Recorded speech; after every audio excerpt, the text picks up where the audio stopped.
Maybe you should go and do some contemplating. Right reasons, right reasons. Being pretty girl for all the right reasons. Right reasons, right reasons. Being pretty girl for all 4 reasons. I'm the Bachelorette, and I'm rapping to you poolside. Here to find true love, one man from Hi, I'm Rachel McElroy. Hi, I'm Griffin McElroy. Hey, I'm Jeff McElroy.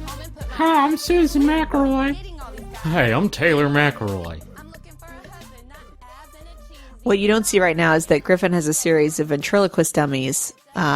He's given Jeff Dunham a Don't say real the next part. run for his money. You gotta say the next part. This is Rose Buddies. Because it's hometowns, people, and this is our family. Jeff, Taylor, Susan. I think I said Nicole. Griffin, everyone that listens to this show knows who your family is. They don't know about my Texas family. Watch Friday Night Lights sometime. You'll learn. When you live in Texas, you have a they assign you a state exclusive family. That's right. Taylor. I love you, Taylor. You're my Texas brother. Rachel, you seem quiet tonight. That's Susan talking to you now. Say something to Susan! You're being so rude! People are going to ask me when I knew Griffin was falling apart, and I'm going to play this episode back for them. Oh, you think? This is it? This is it right here. This is the moment? Uh-huh. Yeah. Listen, we're all under a lot of duress right now. Do you feel a lot of pressure when we start episodes to like come in with like something? No, dude. I just let it fun? I just let it fucking rip. That's the way to do it. That's right. I was in an improv troupe for 16 years. I forget which one that was. See, the secret is you're supposed to say yes and. So, like, I thought you might, hey, who's that family member you got sitting over there? I don't know that I've met that particular Texas member of our family before. Who is that, Rachel? Say their name and their voice now. This is Julie Taylor. Okay, well, now you're just doing a Friday Night Lights character, which we can do that. We can turn this in, we can role play this shit. Now, Riggins, cut it out. Wait. I'm Coach Eric Taylor. Cut it out. Oh, that's a terrible Eric Taylor. Come on. Let me hear your fucking Eric Taylor then, Master Impression Smith. Mine didn't claim to be one. Okay. You're just ragging on me. Your Julie Taylor was perfect. I didn't say anything. It was perfect, yes. This is Rose Buddies. It's a podcast where we talk, it's a podcast where we don't support each other comedically. But it's also when we're not supporting each other comedically. We also talk about the Bachelor and Bachelor family of products like the Bachelorette Canada. And we are into the final stretch, folks. And I think I'm feeling a little bit punchy because we just watched the Hometowns episode and it had the dumbest ending. Like the dumbest last 45 seconds imaginable. Yeah, that was real weird. But we'll get to that. Otherwise, good episode. Good Hometowns. We're kind of in the meat and the potatoes, you know? Kind of making the sausage now.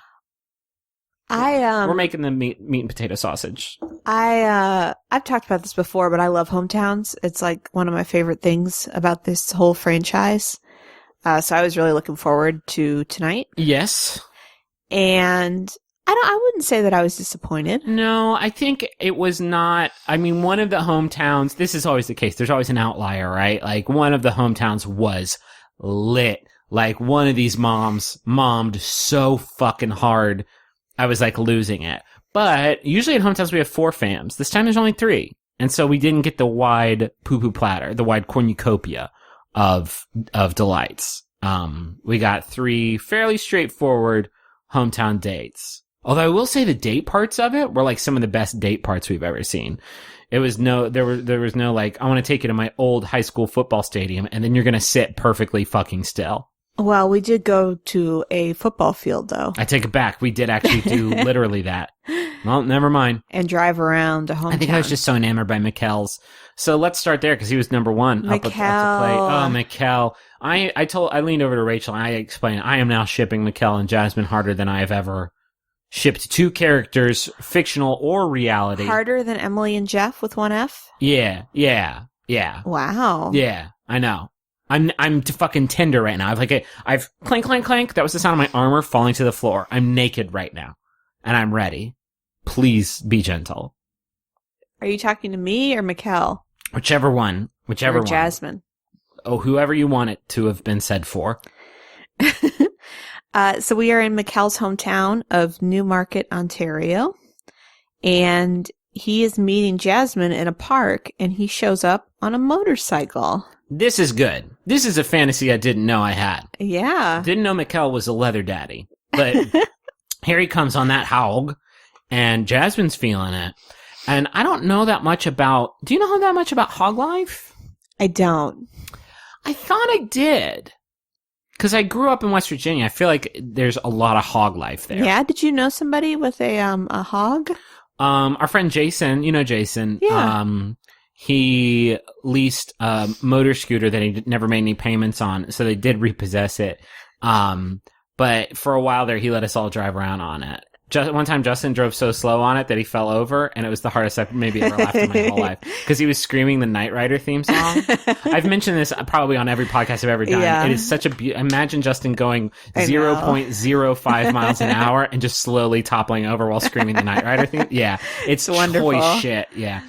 So that's about as close to hog life as I ever got. I think I've probably been. I've been on ATVs and shit. I don't know if I've ever been on like a hog journey. I have not, actually, either. Seems unsafe. Well, yeah, for sure. And I know there's probably some hog lovers out there who like, nah, dude, nah. That's fine. No shade. But it's not. I don't think it's the life for me. But Mikkel is working it. But I was saying I don't think I know that much about hog life because he makes such a big deal out of like I've never let another person on the back of my beautiful hog. Yeah, before. not just I've never let, but I've never wanted another person. I've never even wanted a hog buddy. Yeah. But here you are straddling me betwixt my hog, and I love you. Like I've never felt this way about somebody to share my hog. Yeah, it kind of went against type for Mikkel because I think we always got the sense that Mikkel, if he was going to transport himself somewhere, Helicopter, one, or like a sensible, fuel efficient, like 4-door sedan, a Ford Fiesta. Something like that. A Kia Soul. He seems like a Kia Soul driver, right? Mm-hmm. The big cube-shaped boys. Sure. But I see him pull up on this hog, and I'm like, Leather Daddy Mikkel, I didn't know. But now I know. Mm-hmm. And she knows, and he knows. Because he wants her on this hog all day. Yeah, she's real into it.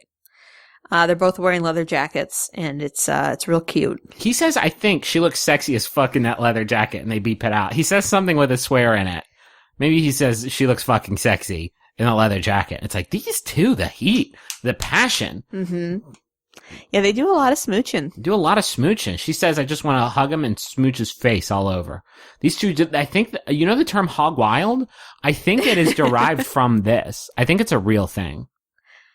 So they go to a drive-in, which is apparently a very significant drive-in to Mikkel. It's where he goes to think, and it's been a big place for him his whole life. He delivers this fact in like such an earnest way that I just adored. Where he like explained like he'd like sneak out of his parents' house. Yeah, because he explained like when I was younger, there was so much pressure on me like to be something, and he I feel like he talked about this earlier because he said like his sister's a doctor and like there was a lot of like pressure on him when he was younger, and so he says like whenever it would get too much, I would just sneak out at night and I would push my car down the driveway and come to the drive-in movie theater. It's like, wow, that is the most like, well, I mean, it's like the most 1950s thing ever, but like it's very, very endearing. Yeah, we should go back. We haven't been to the drive-in in forever. We have not. There's a drive-in here in Austin that is fucking great. Well, it's been too hot to want to sit. It's been so hot outside forever. Or Yeah, in your car. Yeah. Which we should point out, motorcycle in a drive-in is a weird. They had a picnic table with champagne set up for him, and he was the only one of 3 boys that didn't make a champagne oopsie. So, well done, I guess. Well, that we saw on camera, there definitely was champagne in the shot. No, yes, I'm saying he didn't spill champagne on himself, which was commendable. But like, yeah, I think you bring a car to a drive-in, right? So you can get in the back and just like neck. Well, to be fair, there was no movie being shown. That's also like it was not business hours. What could they have shown? Oh, a W Network original. Yes. What is it? What would the W Network original that they were going to show was going to be? Like Love It or List It. Oh, okay. Right. I thought you were going to think of like a Canadian-based Lifetime drama, like yeah. Like on the rink of love, but it's like a hockey rink. That's pretty good. It's not.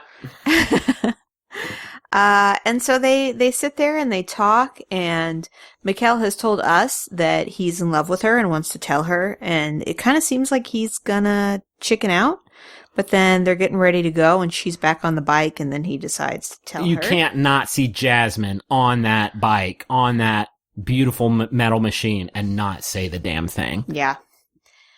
So he says that that he's in love with her. I didn't write down the exact words. I don't think he did it the bad way. Which is to say, I am in love. I am falling in love with you. Yeah. Did he say falling, or did he say just in love? Gosh, I wish can't remember I'd take better shit. notes. Because we decided while we were watching, like, we need to talk about on the podcast the semantic distinction, and it sounds so silly, but I, honest to God, feel like for deciphering this show, it is so important. The gulf between I'm falling in love with you and I'm in love with you. Here's the thing. I totally get it, because you know that she's not going to say it back. Right. And there's something hedging your bets a little about saying, I'm falling in love with you. But the less wiggle room you allow in that statement, I feel like the more easy it is to predict that that person's going to be the winner. The person with the fewer deflections, and like by deflections, I mean like, I am in love with you. Saying it like that is crazy. I am in love with you. And saying like I'm falling in love with you is like an action, which is to say like it is not complete yet, but it will get there. And again, this sounds so stupid, but like when you're talking about this show and you're talking about like who's quote unquote winning this show, if you want to try and figure out who is doing that, like I feel like this is an important distinction. So the people who are just like, I'm in love with you, that's I don't know that that's true though, right? Because some people play it kind of cool. Yeah. And at that point, the Bachelor or Bachelorette is so desperate for the affirmation that getting the I'm falling in love with you is sometimes like just enough. And like maybe early on, but yeah. we're in final 3 territory. And Mike doesn't say it until like the end of the episode. I get what you're saying, but like I mostly just wanted to point out like there are so many wonderful ways to say you're in love with somebody, and this show has introduced all of them to us. And yeah, I am, because I point this out because Jasmine then says in a like behind the scenes interview, she says, I am falling in love with Mikkel. And it's like, oh, you did 2 deflections there. Which is like, it's still though, for the Bachelor or Bachelorette to say anything is like crazy. Although not in the last 2 seasons of the show where it's just like, everybody tells everybody they're in love with each other nonstop. And it's just like the words don't fucking mean anything. It's just quick draw McGraw. How many people can you say I love you to? How quickly? Is Bachelorette Canada shorter, or does it just feel shorter? It is 1 hour 6 minutes without commercials. No, I mean the length of time. Oh, I mean the number of episodes is certainly shorter. Yeah, like there's something to me that's like a little more reasonable if you cut 3 or 4 weeks out, which seems like that's what they do. Then I'm falling in love with you. That is fair, yeah. I mean, on a season of Bachelor or Bachelorette, we'd be at like probably final 8, maybe 6 at this point. And that is probably around the time where people start saying it. That's a good point. Mm-hmm. I didn't even think about that. Yeah, I just like, I don't know how long it's been. I think we've had 8 episodes now. Yeah, this is the 8th episode. Yeah.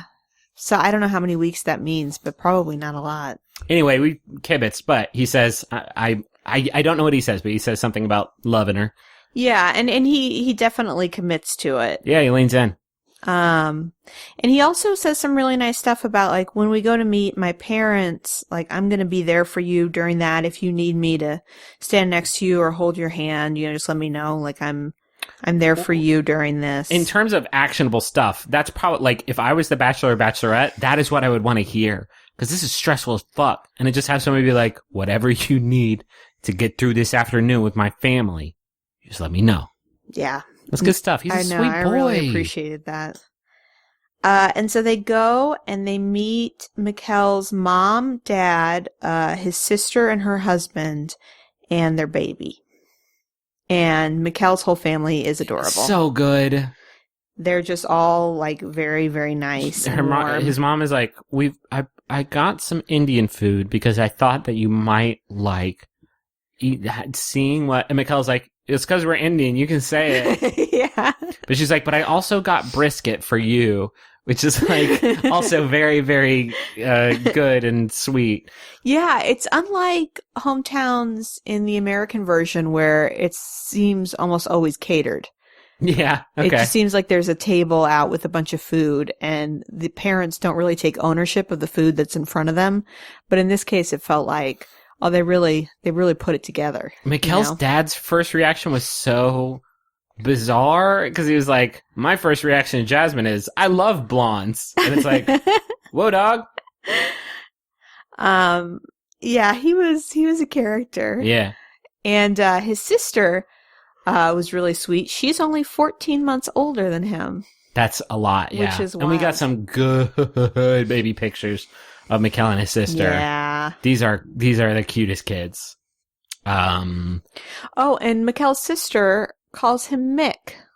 Which is, I think that's one of those nicknames that just comes out of you say your family's name so often that you just look for the most efficient way to get through it. Because he does not strike me as a Mick. Mm-mm.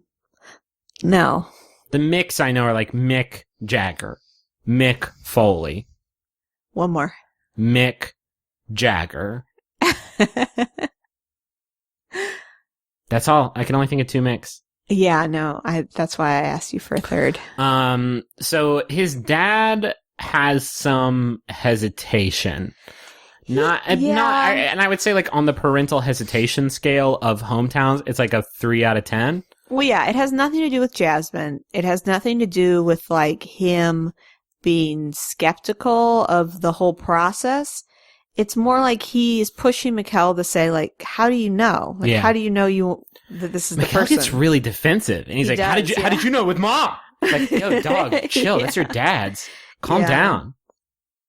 And so, yeah, it's sold as this kind of like, oh, my dad's skeptical, but like, I didn't find it that insane. God. Because at this point, I wanted to sit like Bachelorette Canada down and be like, listen, we've seen some bad hometown dates. This is nothing. This is a joke. Yeah. This is a good hometown date. You may be trying to position it as something else, but like, we were all there for Desiree's family.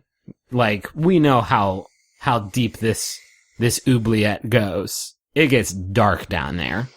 Who was the other one that you pointed out? Who was like... Oh, Claire's sister. Claire's sister. We were there for that Bachelorette Canada, okay? That was a tour of duty that me and Rachel survived together. And I say survived because we would have died without each other during watching that episode. Well, and don't forget JoJo's brothers. JoJo's brothers, and JoJo's mom was all time. Yeah. She was a salve for JoJo's brothers who were coming at me, Griffin, outside of the television so hard. Yeah. JoJo's mom was just like, I'm here for you, Griffin. I'm going to help you get past these rotten boys. Nobody was there for me for Claire's sister, though, except for you. Nobody was there for me for Desiree's brother, except for you. This is what was in our wedding vows, by the way. You helped me get through Dez's brother. You helped me get through Claire's sister. JoJo's mom was there for me for JoJo's brothers, so I was fine there, but thank you. And then we exchanged And then rings. I said, I am falling in love with you. And I said, thank you. And she said, thanks. And we've been together ever since. So the mom and the sister really like Jasmine. They think she's really cute and sweet. And Jasmine tells them the story of the little necklace that Mikkel made, and they're really touched by it. And they say they seem to act like, oh, that's so Mikkel. Yeah. And did he say that it looked like he made it in prison? Yeah. Fuck. Because he was telling his mom, he was like, she didn't tell you about the necklace, did she? And she was like, yeah. He's like, it looked like I made it in prison. That's good. And so the mom and Mikkel sit down, and the mom says, I have confidence in you. And it seems like you and Jasmine have similar priorities. And yeah, and she says she was really touched that Jasmine shared the necklace story. She also extended him a line of credit that very few parents on Hometowns ever do, which is like, I don't know her, obviously, but I trust you and your judgment. So like, I'll get to know her. Yeah. It's like that like, sometimes you get the like, no, fuck this, I don't know, or get out of here, or the we love her so much. And both of those seem like, well, I mean, one of them obviously seems more like horseshit than the other. But the logic of like, yeah, I trust you, got a good head on your shoulders. Well, I think a lot of times too, parents during Hometowns feel kind of performative. Like, I'm on camera, I can't be too on board with this, so I'm gonna like make sure that it's very clear that I think this whole process is crazy. And they seem to think less about their individual child and like what their child is saying to them, and more like, this process is nuts, and I just want it to be on record that I think it's this nuts. is batshit crazy, yeah. And so then they say goodbye, and this is when Jasmine says that she just wants to hug Mikkel and smooch his face all the time. Who doesn't? They have a real cute goodbye. Those two gots to end up. I'm feeling those two so hard. Part of me kind of checked out for the rest of the episode. Like, I obviously watched it, and maybe I was just the happiest because we had our Thai food during the first part of the episode, and so I was just like, maybe my endorphins were, you know how I get. Mm-hmm. I have food defensiveness like a dog. And so when the food was gone, I was very sad. But also, like, I want Mikkel to win this so bad that I wasn't as invested in the rest of the episode, I don't think. There is no part of Mikkel that feels false to me. Yeah. Like, nothing seems calculated. At no point do I think, oh, this is just how he gets women. He's just a sweet boy. He's just a good But he's also a dangerous boy. leather daddy on that beautiful hog, just tearing up asphalt. Just like getting chased by cops, but getting away with it on his fast ride. The only thing I worry about with Mikkel Is loving him too much. is that there's no mystery there. Isn't there, though? I guess the motorcycle He's got is a helpful. fucking motorcycle. He's Yeah. a leather daddy. We didn't know this an hour and a half ago. That's true. I just know some ladies like to feel like, you know, their man is a person they can keep unwrapping their whole life. I just bit into the familiar bar of Mikkel, and I was like, okay, peanuts, nougat. What's this? A fucking motorcycle? What?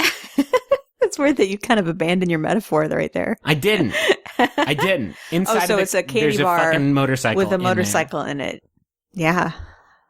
Anyway, let's get going. I wanted to put in that like disclaimer because I feel like I don't remember that much about Mike except for his amazing champagne accident. Yeah. So Mike and Jasmine meet in Winnipeg in a park. Jasmine has been to Winnipeg hundreds of times, but she has never been to this park. Do you want to take a stab at the name of this park? Assiniopia? Assinipoea? Assinipoea. What was it? Assiniboine?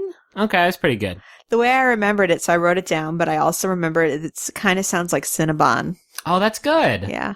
I wanted to point out, somebody in the Rose Buddies group said all that they know. I saw this comment pop up. All that they know about Winnipeg comes from the Weaker Than song, One Great City, which is, has the chorus, and the chorus is just, I hate Winnipeg over and over again. And that made me so happy. I wish I knew who that person was, but like, if we gave out points, I would give them 15 points for that reference. Well done. Wow, okay. Weaker Thans is probably like my main Canadian cultural touchstone. And I'm surprised that they're not referenced in every episode. I guess they're not that big up there. It's mostly like, well, there's a lot. I mean, there's a lot standing in line ahead of that band. I don't think so. They're the best one. Oh, okay. Yeah, so. Okay. A lot of people are like tragically hip, and I get that. They're certainly up there. Probably number 2. Well, I guess I'll have to tell Bare Naked Ladies that you said that. Bare Naked Ladies, like, they're good. They're definitely top 10. Are they top 10? There's probably a Canadian person who's like very upset that I just said that. This date in Asstown. Griffin. It was a beautiful park in the Cinnabon. A Cinnabon. Yeah, there you go. But that makes it sound like they went to fucking Cinnabon for their date, which might be good. Yeah, I wouldn't be mad if he brought me there on a date. Bud, you forgot his fucking approach. I haven't gotten there yet. Okay, I've got it written down. Okay. I'm sorry. We've just been talking about Cinnabon for a while now. I'm hungry now and horny. It's Cinnabon. You know how it does me. No, I don't think I did. Just that. It looks like a. No. It looks like a big motel bed. It looks like a big. A Cinnabon just looks like a big dirty mattress. This week's episode, unfortunately, sponsored by Cinnabon. Sorry, Cinnabon. Sorry, Cinnabon. But it just looks like a big, tasty, dirty mattress. So Mike meets her on a bridge, comes up carrying 2 piping hot cups of McCafe. And he does a lot of shtick, and you know how I feel about this. It's been light the past couple episodes, fortunately. He does like a little heel click. There's a little heel click. He does a dance. He does a heel click, and he does that same dance again. And it's like, it was hard for me to be mad at him because they made him walk across a whole fucking bridge while filming him. He probably had a good like minute and a half of pacing to do, and he felt like the producers were glaring at him like, do something, Mike. Whoa. Are you drunk right now? No, I'm holding my notebook with one hand. Like a pizza pie. Yeah, and it slipped. Mike, it's not your fault. I'm going to let you have a shtick pass on this one. I wonder, as far as the McCafes go. Yeah, they are a sponsor. They are listed in the ending slate of the show. How did they decide Mike got to be the McCafe vehicle? boy? That's a good question. That's a good question. Do you think all 3 of them were approached and they're like, nah? No, I don't want to touch that stuff. And Mike was like, all right, I'll do it. Yeah, I don't know. Maybe. I mean, at this point, it's been in so many episodes. It could be like a sentimental thing. Like, hey, Jasmine, I know you like this. Remember when we had that moment? It's our drink. Shit. It's not that McDonald's coffee isn't that bad. I've had worse coffee. I've certainly had worse coffee. It's not my favorite. It's like hot caramel. It's like drinking a beaker of hot caramel. You know? It's like drinking a beaker of hot caramel. It's like and eating a dirty hotel mattress. That's my fucking ideal breakfast, though. Yeah. No, I know that about you. I get my McCafe at McDonald's, and I get my dirty mattress at Cinnabon.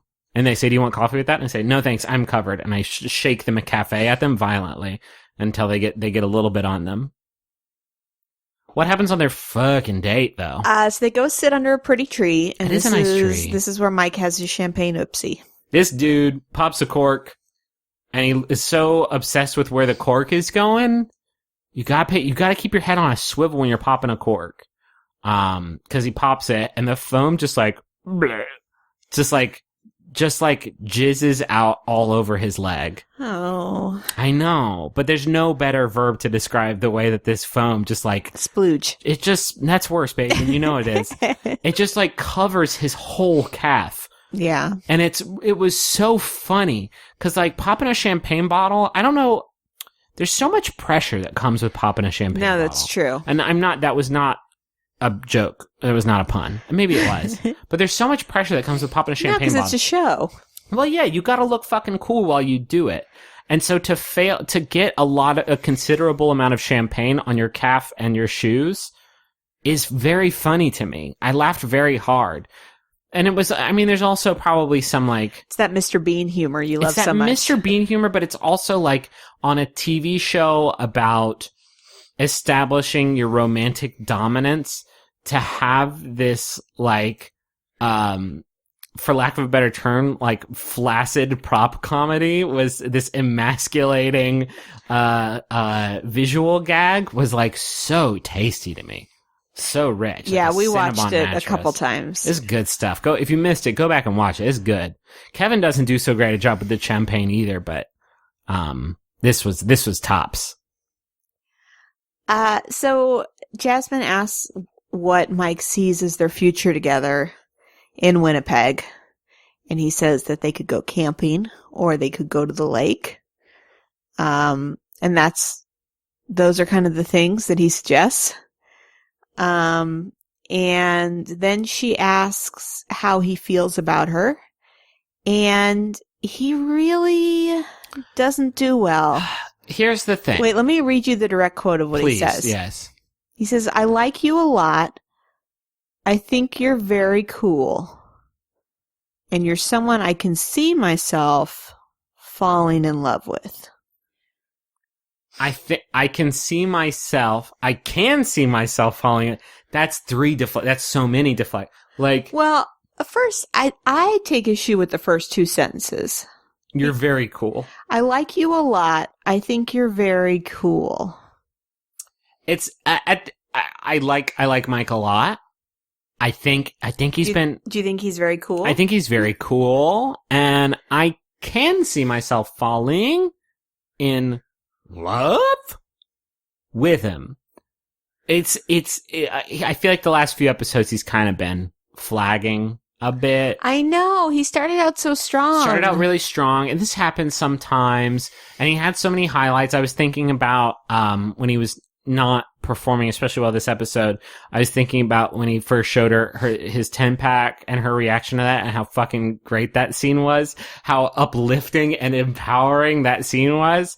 But there haven't been that many. There's haven't been that many moments like that, and we're in fucking final 3 is like, this is game time. I think the thing is that Mike has been consistent. One might even say stable, as Jasmine likes to. But he's not going anywhere. That's the thing. This was his first time speaking out, his first endorsement of Jasmine, and it was lukewarm. And Jasmine, for this episode and the last couple episodes, whenever she talks about Mike, it is just, I just like that he's so stable and somebody I can just really come home to. And there's nothing wrong with that, but if it's the only thing you say about the person, I don't think either of these people are really into it. Yeah, the way that she talks about him is always like, it would be nice to be that woman in his life. You know, objectively, she sees the value in having a partner like Mike. And that's about as passionate as she can get. Yeah. She never talks about being hugely excited to see him or feeling a lot of chemistry. She just wants a big rock. Yeah. She wants a rock to wind a string around, as They Might Be Giants might say. Yeah. She just wants a pair of sweatpants that she can rely on. But this is, we say all that shit, but Mike is also, I think, a very funny dude. No, yeah. I mean, that's the thing. He's not I don't know that he's nearly as bland as he's getting sold in this show. But I think if that's the only thing that your romantic partner talks about, then it's not, it just ain't right. Yeah, it's one of those seasons where if he watched it back and watched Mikkel and Kevin's relationship with her, he would be like, oh. That's what's so dangerous. Because what you're saying is true. If I was Mike, I would think we're really hitting it off. You watch the other two. Fuck, if I was Kevin and I watched Mikkel's footage, I'd be like, whoa, dog. I damn. know. Because I thought we were thought it was meant to be. They have to know, though, because she always says Mikkel's name first at the rose ceremonies. He is the Blaze of this season. Yeah. To use Burning Love season 2 metaphor. Yeah. This is your, by the way, bi-monthly PSA to go watch Burning Love. If you like this podcast, you are going to like that it's such a treat. Show. It's such a treat. So Mike is trying to set Jasmine up for meeting his dad, who he thinks is very straight-laced and even more guarded than he is. And that Jasmine's, quote, free-spiritedness might be in stark contrast to his kind of rigid approach to things. So she's kind of preparing herself for that. And then when they go to meet, so it's Mike's dad and his dad's girlfriend, Mike's brother and his wife. And his wife, Amanda, and his best friend, who this fucking dude. A lot of look. He looks like, and I'm going to get coarse here for a second. Uh-oh. But he looks like he uploads YouTube tutorials about cunnilingus.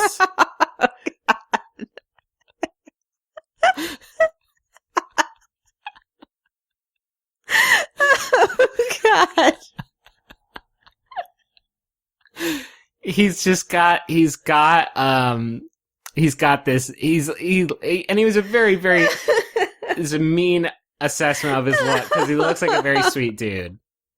So let me describe. When you wear a backwards baseball cap with sunglasses over it, I have to, even if you're the sweetest dude in the world, and this guy was a very sweet dude and a very good friend of Mike, I can't not say something about it. Let me describe his look. Okay, please. So, and keep in mind that apparently everybody associated with this whole universe listens to our podcast, and tread lightly. oh no, I'm not gonna. It's gonna be completely factual. He has shoulder length brown, very curly hair. Can't tell how thick it is on top because he is wearing that backwards baseball hat that's like a snap. I bet it's thick as fuck. I bet it's luscious. You've got to let me finish this description. Yes. It only works if I can say the whole thing at once. Please, let it rip.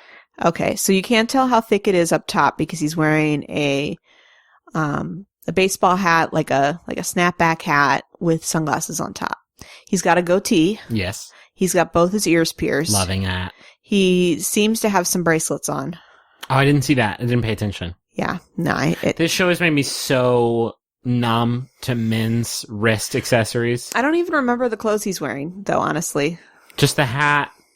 Just the aesthetic is so... What's great is that he's like, Mike is like, this is my best friend. And it's like, really? Because y'all look the opposite. Y'all look like the opposite. I was kind of hoping it would be like a novelty hat that he removed and all the hair was attached to it. Oh. And so it'd be like a fun thing where he would take the hat off and all the hair would come with it, and then he would have like a normal Mike haircut underneath. But we're saying that Mike's hair is normal. What if Mike's hair is weird and this dude's hair is normal and You think in Winnipeg everybody looks like that? Because here's the thing about this dude. He also pulled it off. He made it work. He made it happen. He's probably one of those people that knows that people look at his whole look and he's like, I don't give a shit. There's something admirable about that. I mean, he seems like that was the thing I think that was delightful about him, besides his appearance, was that at no point did he do anything especially wacky. He just looked a little wacky. That's the thing, and he laid down some good advice for his friend at the end. He did, but I gotta know that story, man. I want to know more about him. Go to youtube.com/BoxBlaster11. Oh, God, Griffin. That's his URL. You want me to lie about his URL? How do you know? Because he said it. Yeah? Yeah. It wasn't like you were... I recognized him. Oh, God. Let's talk more about Mike and not about BoxBlaster11, though. Okay.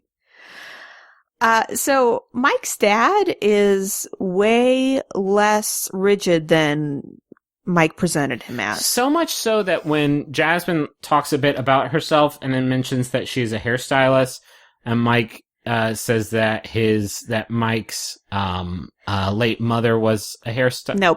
Nope. Mike's dad's mom was a hairstylist. Mike's dad says, well, maybe I should be dating you. Yeah. Oops. Uh-oh. Which must have been fun for the girlfriend he had sitting next to him. Must have been fun for every person within a 1 mile radius. Mike's dad also said that he spent a lot of summers in Kenora, where Jasmine's from. Yes. So they kind of hit it off right away. And the dad seems very open to the relationship and kind of talks about how Mike should, really open his heart and play the odds with this opportunity. And Mike's friend kind of says the same, like you have to take risks here. Yeah. But Mike is just saying, I don't think it's been enough time. It just kind of seems like everybody's on board, except Mike is like nervous and kind of withholding, and Jasmine leaves the date feeling like she doesn't really know how he feels. Right. Like this is as good a reception as you could hope for as a contestant on this show. And he didn't seem that psyched about it. Yeah, at first he was like, I want to see how my family reacts before I commit to it. And then it felt like, well, he didn't have that excuse anymore because they were on board. And then it was just about Mike, not being ready. Yep. It's too bad, but what can you do? Yeah. So final date, Kevin in Waterloo, Ontario. Kevin, I guess, currently lives in Toronto, but he comes home to Waterloo once a week for dinner. Or else his mom will freak the fuck out. So this is when hometowns became what we know and love about hometowns. This is good, dude. How unexpected. I liked Mikkel's family. They're very sweet. And I liked that Mike's family was unexpectedly into it. This is why we Bachelor, though. This is Kevin's mom and Kevin's, what was that, sister-in-law? Or was that his sister? His bio sis. Like, fuck, this is why we do it, folks. So it was Kevin's mom, Kevin's sister, Kevin's dad. Oh, no, it wasn't. You're right. It was his sister-in-law. It was his sister-in-law. It was his brother's wife and his niece. But first they go drive around his hometown. Yeah. And they go have champagne on a football field. He counts out how many yards, he blasts a champagne cork, and he spills a little bit on the ground. None, I don't think any hits his bod, but just saying, keep your head on a fucking swivel.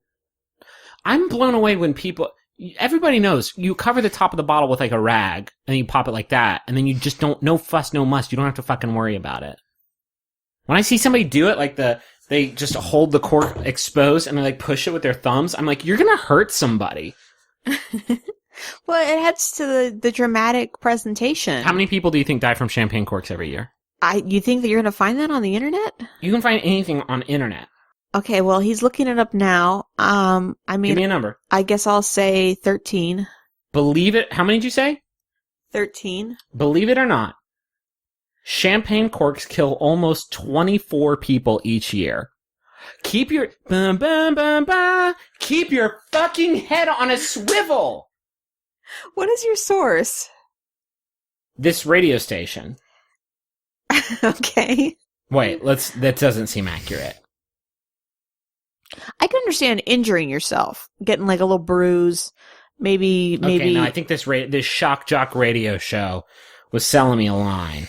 Champagne IO9 has a scientific breakdown of it, and that most corks come out of bottles at about 24.8 miles per hour, which isn't it's not a deadly trajectory. For comparison, a bullet goes between 600 to 1100 miles per hour. So even at 60 miles an hour, a bullet would have a tough time killing a person. Okay, so maybe, but still, eyes, that hits you in the eye, that's bad. That'll hurt. That'll ruin your Friday night.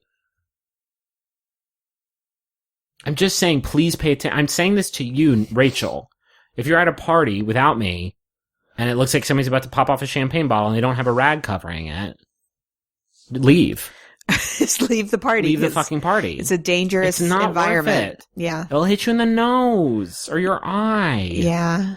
Or what if you have your mouth open because you're laughing at a good joke somebody said, and you... But Griffin, you won't be there, so I won't be laughing at anything. That's a good point, because we have rules. That's right. Yes, laugh for me, my angel of music. Okay. Yes. Okay. Laugh for me, my angel of goofs. There's the laugh I need. This has been kind of a weird episode. Yeah, I'm turning into the fucking Phantom of the improv over here. So while they're on the football field, this is when Kevin kind of opens up a little bit more. This was a good scene for Kevin.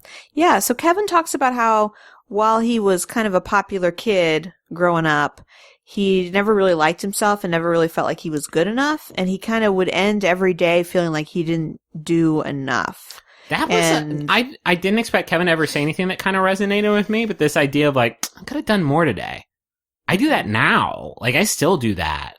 And so this was the first like vulnerable time we got with Kevin. Yeah. Where I was like, obviously he's like told the story about his brother and some of his military stories. But this was the first thing he said. I was like, oh, okay. I get that. I mean, you look like Taylor Kitsch. I didn't think you had days like that, but that's good to hear. Yeah, and Jasmine really appreciates him opening up, and then he says, you know, one of the times he felt really accomplished was the day that he got this war medal that he like carries around with him. And sometimes he'll just kind of look at it and feel pride in himself for what he's accomplished.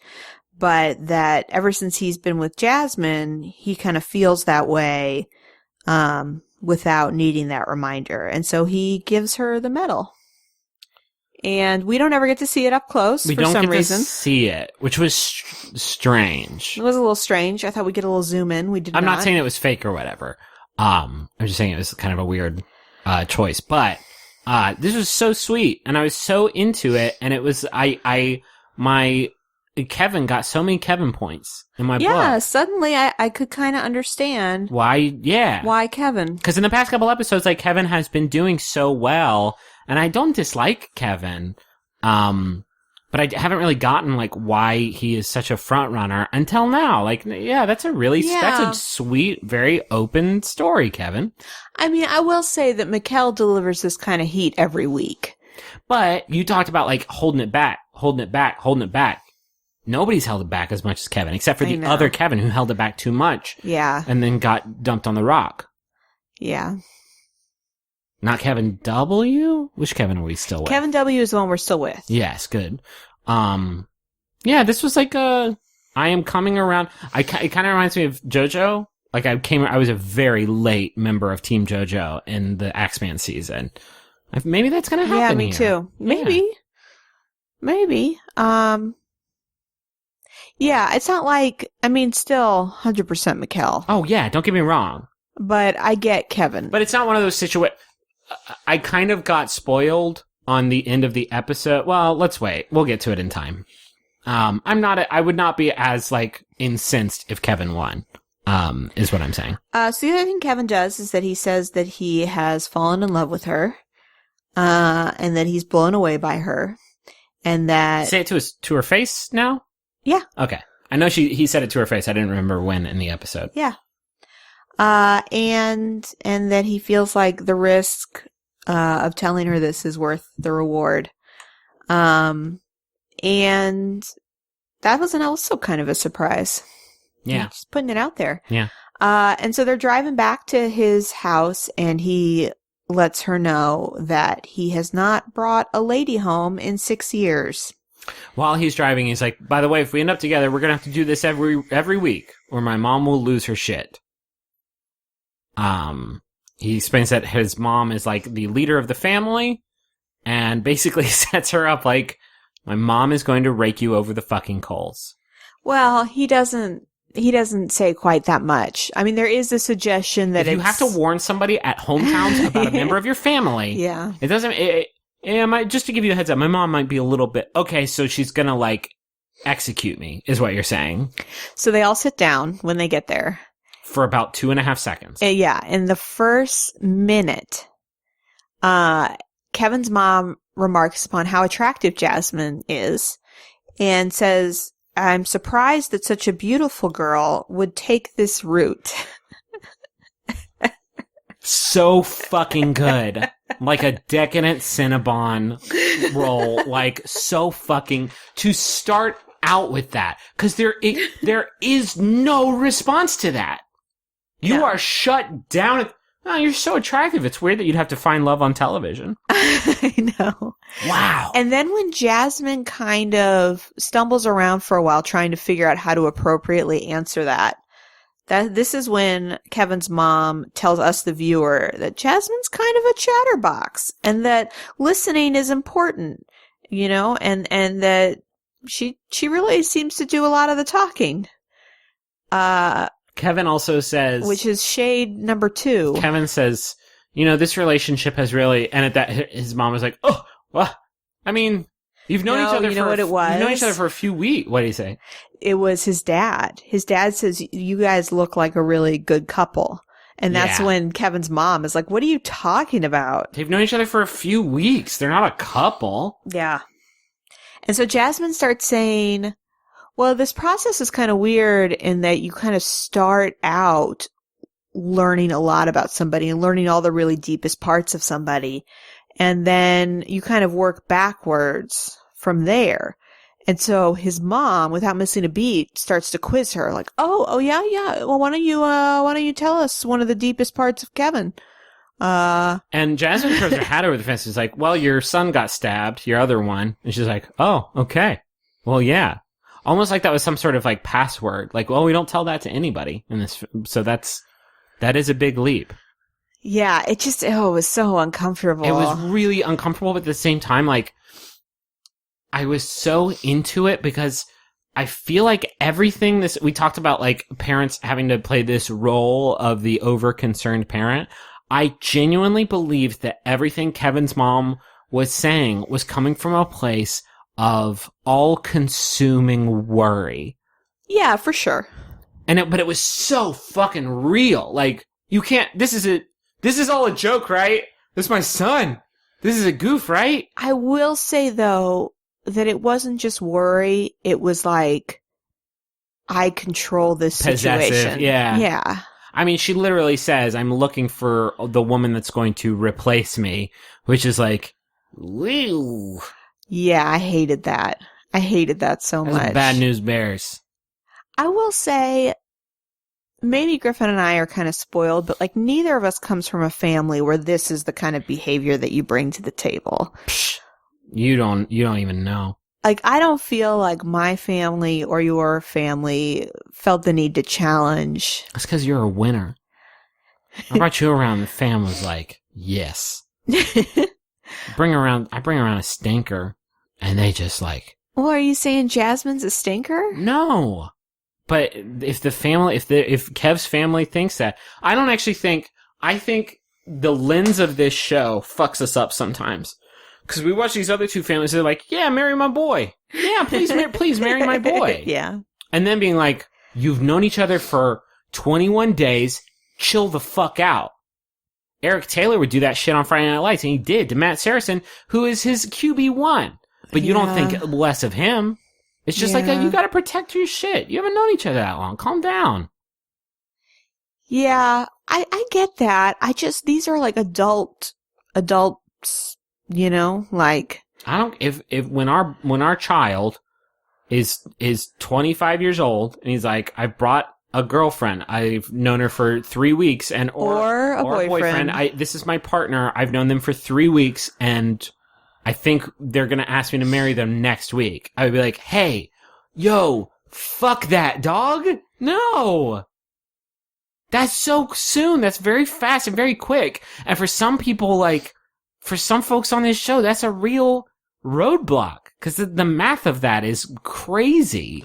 It is. I just think there's a constructive way to have that conversation where you don't. Maybe, but you can't expect that of everybody. And also, I don't think there's a constructive way to have that conversation because I feel like every other family on this show just doesn't have it. Oh, it's May 22nd. You met them May 1st and you want to get engaged on May 28th.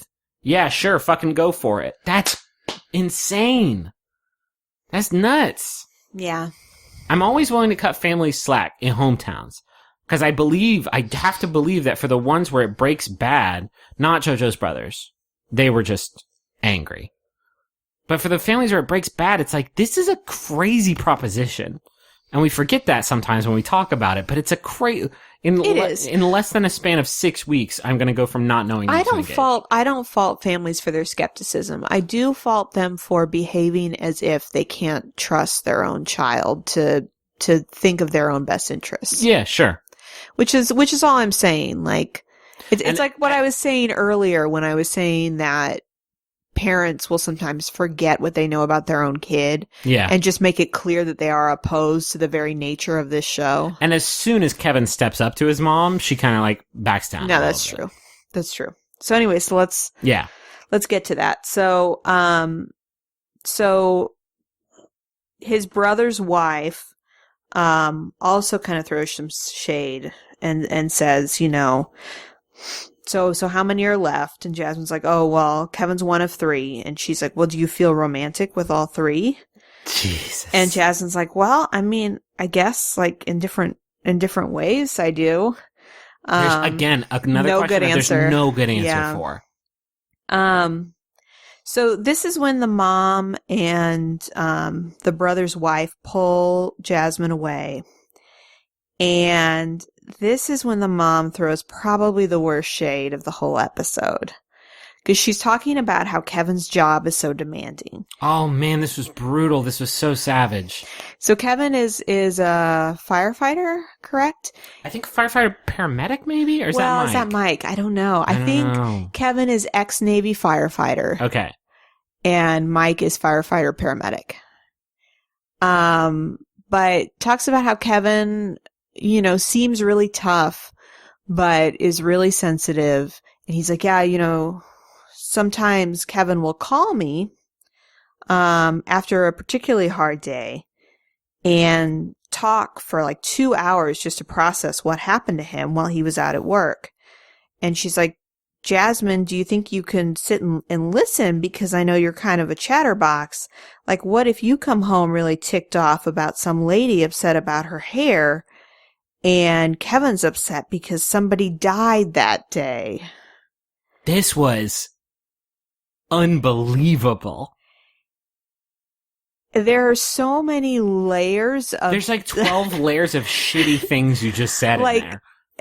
So stacks upon stacks of disrespect that Jasmine, you can tell, doesn't even know where to start with responding. Let's try to break it down. His mom asserts that she is the only one who will ever be able to make her son feel better ever. Yes. Asserts that that Jasmine's a fucking chatterbox, and that's not a cute term. Yeah, that she's not a good listener. She's not a good listener. Sometimes you have to listen, which is like, he's only known me for 3 weeks. That's fine. You've known me for probably 20 minutes, so you need to pump the fucking brakes too. Asserts that her job is bullshit, and that it's certainly much, much, much less important than her son's job. And that it's her job as a wife to put his needs ahead of hers, but also to assert that, like, Rachel, if you came home from work tomorrow and, like, I had a bad day of dealing with somebody mean on the internet, and you were like, oh, well, somebody died at my job today, I would be like, holy shit, what? Like, of course, that would be your reaction. And to assert that would not be her, well, someone died? Well, let me tell you about this bad ombre I gave somebody.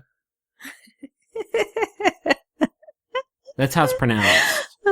I spent some time in France, giving people ombre. Then what is that? Ombre? Yeah, I just want you to describe it for me. Where the hair goes from one color to the other color. Don't try to step to me on this. Okay, I was just making sure. No, you weren't making sure. You're trying to quiz me. You're trying Who Wants to Be a Millionairing me. That's a very good definition. Okay. You don't typically ombre somebody. It's like a style of hair dye. You wouldn't use it. Are you sure about that? You wouldn't use it as a verb. Are you sure about that? You sure you wouldn't? How much ombre have you done to folks? My hair is very short. Yeah, I could ombre you. Yeah. What do you want? I want my hair to be one color and then to turn into another color. Which two? Tell me now. I want it to start out like a Cinnabon and go into a McCafe. So tan into a slightly lighter tan. Okay, I can do this. Okay. Anyway, yes, this is So yes, this is one of the most brutal. That was rough. That's what I'm saying. Like, be skeptical all you want, but like, be respectful. You don't have to be shitty about it. Yeah, that was rough. And so the mom goes on to say that she's always been Kevin's connection. Okay. And the fact that this all could result in an engagement kind of blows her mind, and that she's near tears thinking about it. Because how could somebody understand and love her son in a few weeks? And if a woman is going to take her place, and she says this to camera, she doesn't say this to Jasmine. Thank God, because there would have been I hope there would be a Jasmine-shaped hole in the wall. She would miss the door by a good 8 feet and just like Kool-Aid Man it out the fuck there. There's so much that is frustrating to me about that phrasing of like, if a woman is going to take my place. It's like 1943 and this man doesn't know how to do his own laundry, and she is saying, it says somebody is going to take over my duties and I will have no purpose anymore. It's one of those like such like very efficient sentences that is bad for all three parties involved in the statement. Like, it sounds bad for her to say. Nobody wins with that phrasing. Yeah.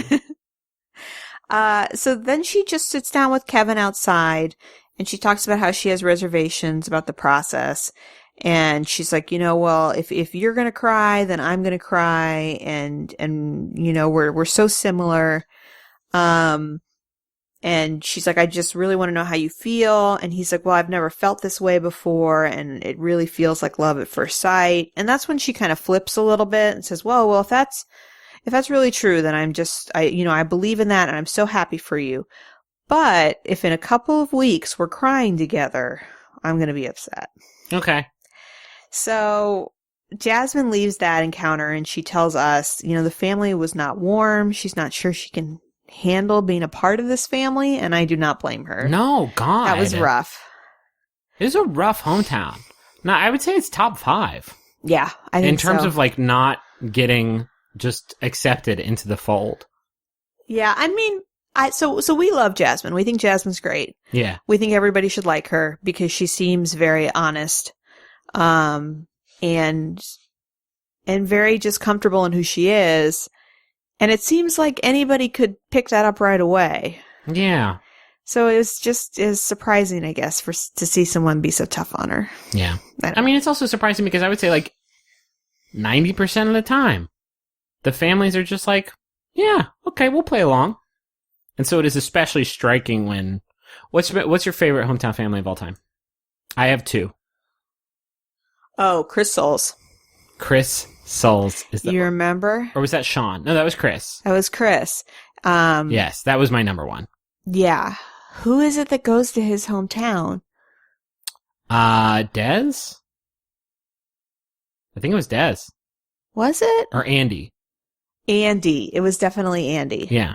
And they all hang out and they play Ghosts in the Graveyard out on this farmland, and his family just seems like super, super great. So good. I also really liked Chris's family on Dez's season, where his dad was the chiropractor and gave them chiropractic treatments, which involved like putting a big balloon up his nose and like yanking the snot out of his son on television. Yeah.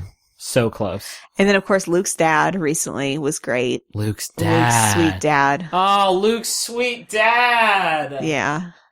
You made me think about Luke's sweet dad. No. Now I'm sad. I'm sorry. Love that dad. Can we get to the rose ceremony? Okay, so we're back in Vancouver for the rose ceremony, and we see everybody kind of going to the location. And then we find out Mike has decided that he's going to go to Jasmine's hotel and let her know how he feels about her, because he recognizes that he didn't really make that clear when they were in his hometown. No, he did a bad job. So he goes to her room, and she is already dressed for the rose ceremony. And he says, when you met my family and your time in my hometown made it clear to me that I'm falling in love with you. And she tells us, the viewer, that she's grateful, and she tells him thanks and goodbye. And that was it. That's it. So then it's rose ceremony time, and Noah comes out, says, the next week, you're going to get to meet Jazz's family, and you're going to spend more time with her than ever before, which in America we would call the fantasy suite and overnights. Oh, I didn't even think about that. But that's what you're going to just get to spend more time with her than ever before. It's overnight. And then Mike's friend popped up. He's like, I'll teach you a few tricks. Don't be nervous, boys. I'll be right there in the room with you. Drew out these diagrams. Just follow him. Here's a peach. Oh, God, Griffin. I could eat a peach for hours. Face Off. That was Face Off. Face Off, yeah. I could eat a peach for hours. Such an upsetting movie. What happens next? Okay. So Mikkel gets the rose first. Not surprising. And then it's down to Kevin and Mike, and she picks Kevin. So I follow the Rose Buddies hashtag on Twitter, which there's a Minecraft server that a lot of people tweet about using that hashtag. What's up? What's up, Rose Buddies? Other alternate universe Rose Buddies. But I kind of felt like Kevin maybe was going to stay because like 6 people all tweeted at the same time, and that hashtag, Kevin? But like, honestly, watching the episode, like, Mike's going home. Yeah. You gotta know Mike's going home. The way she talks about Mike is not... And the way she talks about Kevin, and like Kevin's doing good. Yeah. So Mike goes, and she tells him, I could very much see a future with you. When I met your family, that was very clear to me, but things have just always kind of happened late for us. And he seems very understanding about it. And then things get weird. Here's that fucking dumb ending that I talked about. Just like out of nowhere, Mikkel's doing a behind the scenes interview and he's like, I know I should be happy, but I'm so sad because like this always happens to me and I always get hurt. Yeah, she's going to let me down. She's going to let me down because I always get let down. And then he's standing up and then you hear his voice say like, maybe I should just go. I should just leave. And then he's standing there and she comes up and she's like, what's wrong? Are you upset? And he's like, I just, and then that's it. And then and then over the credits, we just watch a limo drive away to sad music. There's no fun bloopers. And it's like, guys, we have watched so much of this fucking show. This is some American Bachelor Bush League bullshit. It was weird because it was missing so much connective tissue. Like, they don't show him walking down the stairs. They don't show him getting in a car. It's literally Mike getting in his cab like, well, I'm just really upset. And then hard cut to Mikkel, like, having a fucking conniption. And they don't explain it. It's coming out of fucking, okay, so Mikkel leaves. What's the last fucking episode of this television show then? Well, I wasn't even sure that's what they were trying to communicate at first, because I saw this like far away helicopter footage of a limo driving and I was like, is that Mike? Are we following Mike in the limo? Or are you trying to trick us? Cause like the last 45 seconds of this episode was Mikkel saying he was going to leave the show. It was such just a bad treatment, man. I mean, all I can think, because you know how in the American Bachelor and Bachelorette, they always have to cast a little doubt. Even if it's like a very, very clear front runner, they still have to find a way to try and make you think. I don't think Mikkel is a clear front runner. Maybe they're worried that he seems that way, though. If he is, then there's other ways to do it. This was brute force dumb. Because I'm watching that thinking, like, there's another episode of this television. There's another 66 minutes of this television show. And if it starts with Mikkel going home after this rose ceremony, you tell me what the other 65 and a half minutes are. Maybe 58 minutes after their sad just goodbye. Her chasing him around the world. Yeah, Carmen Sandiego style. Like, please, Mikkel, please come back to me. This was the only time. And again, still love Canadian Bachelorette. Love it so much. I've been wrestling with the fact how I want to continue watching the Canadian Bachelor and Bachelorette even once the American versions start up again. And I don't know how to do that. I don't know how we find time with that once we have a baby to watch two international versions of the same fucking show. Yeah, This was the first time where this show has like openly insulted me, Griffin McElroy, the viewer. Because even if I hadn't watched the show before, it would still be insulting. But I've watched so much of this shit. I know how it works. You can't end your episode like, what if the front runner just leaves? And that's literally the whole setup. What if he's just gone? He's not gonna be gone. I guess I didn't feel quite as angry about it as you did. It was a betrayal, if anything. Because the show has been it's been so nurturing compared to the American version, which in the last 2 seasons has been like, no, that's hateful towards its audience, if anything. That's true. Not counting Bachelor in Paradise. So we talked about that watching Bachelor in Paradise. Bachelor in Paradise is a love letter. Aside from the rocky opening of this last season, it is a love letter to the fans of the show, while the main series catalog is becoming like, you like this? Fuck you. This is the only time in the Canadian Bachelorette where it has kind of been like, haha, idiot. What if he just leaves, dummy? Are you afraid, stupid? Maybe this is an example where we should be watching the after show, because I bet that they would make us feel better about what. This is an example of why we should be hosting the after show. Oh, Griffin! I would just be like, oh, no, come on, stop it. And then you'd like splice footage of you leaving the set, and then just random footage of a tank going down the street and suggesting that you left in a tank. You and me could be the Chris Hardwick of Canadian dating shows. Just like we are always like extended universe, just unpacking it.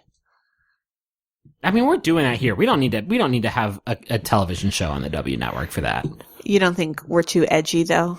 We're pretty edgy. I don't know if you could get away with your cunnilingus instructor Yeah, persona that I adopted yeah. there for a bit. Yeah, maybe not. Yeah, probably not. There's nothing great. There's nothing weird about that. You know, it's a service it provides to certain subscribers. To BoxBlaster11? Was that it? I think it was. Can't remember. It was. Don't worry about it. Or was it Blaster? That's what I said. BoxBlaster11. Oh. Or say Boxbuster. It sounded like you said Buster. Boxbuster. Blockbuster Video 11. Yeah, that was it. That was actually it. Shit. Thank you all for listening to Rose Buddies. We will be back next week. Oh, we didn't go to the P.O. box. Oh, shit. Oh, well. We did forget to go to the P.O. box. We apologize. I hope nobody sent us like truffles or something, because that'll be goo. We got a really good Facebook group. It's the best Facebook group in the whole internet. It's the best Facebook group. It's just Rose Buddies. Go join it. If you listen to this and you're not in the Facebook group, it is like you are missing the like ancillary material that like explains the rest of the work. You have to be on and it. you guys, if you haven't reviewed us on iTunes, please do. Hey, that would be cool of you. And no pressure. Like, I know that's a lot to ask. I don't think I've ever reviewed anything on iTunes, so I get it. But like, it does help us out in a big way. So, Yeah. we appreciate it. Anything else, babe? I don't know what the next episode's going to be. I don't know if it's going to be Men Tell All or if it's going to be the finale. I do not know. I don't know. From what I have heard in our Facebook group, it is not Men Tell All. It is like part 1 of the finale. Oh, no. Don't stretch it out. There's just 2 boys. Just pick one of the boys. I'll pick one right now. Mikkel. Done. Mikkel. You know, Mikkel is in the Facebook group. Mikkel. Okay. I don't want to put anybody on blast. He is a silent participant. There's a lot of silent participants. Let me say this. Watch what you fucking say. Yeah. Be careful. You better watch out. Better not cry. Kyle has made himself known. Yeah. Oh, you know who else is in the Facebook group? I do. Noah. Noah's in the group. Guys. You know who else is in the group with Noah is Noah's lady love. So be careful what you say about Noah. They dressed up. No, it was Noah's brother. His brother dressed up. That was really good. As him. Noah and I guess Noah's brother's girlfriend dressed up as Jasmine. Yeah. It's weird that we know this. No. It's weird that it's not weird that like that we've like memorized this. It's weird that information has gotten to us and we are now saying it on the podcast. Yeah. But it's also beautiful. It's the circle of life. There's a lot of folks from the TV show in the group, and we are flattered that you are all. We members enjoy of the your company. community. Feel We do. free to leave if And you we get enjoy your uncomfortable. television show. I know I went hard on the ending of this one, but it's only because it was straight dookie. The rest of the show's been really good. Hey, I'll say this. If Mikkel fucking leaves of his own volition next week, I will literally get my Cincinnati Reds ball cap that I have had since 2006, and I will fucking eat it on the air. Okay. That's But it's fair. not. But it's not going to happen because I've seen a billion hours of this television show and I know how it works. Yeah. Thank you, though. Until next time, I'm Griffin McElroy. I'm Rachel McElroy. When you're ready. Final rose. Stay with us on this journey of joy. Spoiler alert! She ends up with Soldier Boy. Right reasons.